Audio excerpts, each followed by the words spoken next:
Bonjour à tous, on se retrouve pour un nouvel événement. Aujourd'hui, le The 50 se dispute à Cagnes-sur-Mer dans le prix de la Côte d'Azur. Une course toujours très attendue durant ce meeting. C'est une course internationale, une belle épreuve réservée à des 5 à 11 ans. Il n'y a pas de 5 ans cette année. En revanche, on a un 6 ans et un 7 ans. On en parlera dans quelques instants.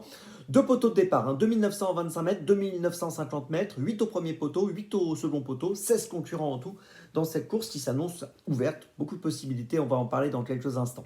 Avant de démarrer, je vous rappelle bien sûr que vous pouvez vous abonner à la chaîne YouTube de The Turf. Vous pouvez aussi activer la cloche pour être informé dès que mon prono est posté.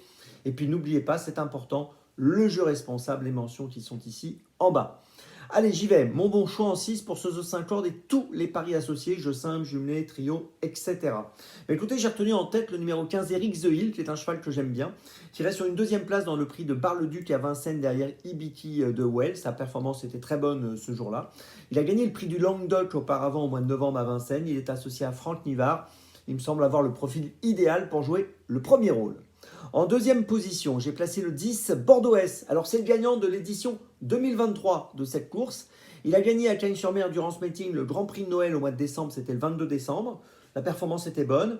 Il n'aura pas forcément l'avantage qu'il avait auparavant sur certains de ses adversaires qu'il a affrontés dans le Grand Prix de Noël, car il part au second poteau aujourd'hui. Mais je le crois quand même très compétitif. Donc attention à cet élève de Jean-Michel Bazir. En troisième position, j'ai retenu le 14, Eden Basque. Alors c'est un cheval qu'on connaît bien, il est maintenant âgé de 10 ans. Il a fini 5e du Grand Prix de Noël le 22 décembre, derrière Bordeaux-Est, qu'il retrouve aujourd'hui dans des conditions plus avantageuses, puisque dans le Grand Prix de Noël, il lui rendait 25 mètres, et là ils seront au même poteau, au second poteau. Et puis il a fini 5e du Prix de Varennes également le 16 décembre, c'était plutôt bien ce jour-là également, donc attention à lui pour une position sur le podium, ça me semble bien de le garder avec nous. En quatrième position, j'ai retenu le 4, Idéal du Rocher. C'est le plus jeune de la course. Il a 6 ans. Son entourage a fait de cette course un objectif. C'est le favori de la presse. C'est le favori au niveau des cotes ce matin. Il vient de finir deuxième du prix de Boissy-Saint-Léger. On l'a vu gagner à Laval, le Grand Prix de Laval au mois de novembre. On est obligé de le garder. En cinquième position, j'ai retenu le numéro 9, Orchid Dog Blues, qui a fini quatrième du Grand Prix de Noël. Cette performance était bonne. C'est un cheval qui est très performant à Cagnes-sur-Mer. Il a été absent entre septembre et décembre. Là, il est en train de monter un peu depuis son retour au mois de décembre. Associé à David Beccaer, je pense qu'il est capable de prendre une place. Et puis en sixième position, j'ai retenu le numéro 8, Floréal, qui trouve un bon engagement au premier poteau. 301 680 € de gain pour un recul à 305 000. Donc ça, c'est très bien. Il a terminé quatrième du prix de Bar-le-Duc derrière Eric The Hill, mon favori, quand celui-ci était deuxième.